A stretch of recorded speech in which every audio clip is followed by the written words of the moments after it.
ایک اعرابی پریشان حال بال بکھرے ہوئے رسول اللہ صلی اللہ علیہ وسلم کی خدمت میں حاضر ہوا۔ اس نے پوچھا، یا رسول اللہ صلی اللہ علیہ وسلم، بتائیے مجھ پر اللہ تعالیٰ نے کتنی نمازیں فرض کی ہیں؟ آپ صلی اللہ علیہ وسلم نے فرمایا کہ 5 نمازیں، یہ اور بات ہے کہ تم اپنی طرف سے نفل پڑھ لو۔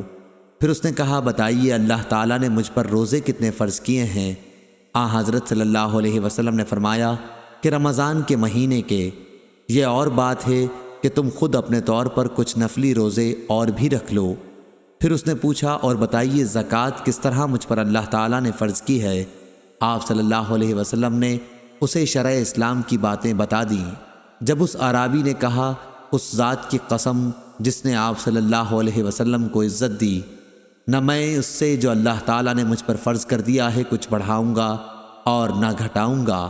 اس پر رسول اللہ صلی اللہ علیہ وسلم نے فرمایا، اگر اس نے سچ کہا ہے تو یہ مراد کو پہنچا، یا آپ نے یہ فرمایا کہ اگر سچ کہا ہے تو جنت میں جائے گا۔ صحیح بخاری حدیث نمبر 1891۔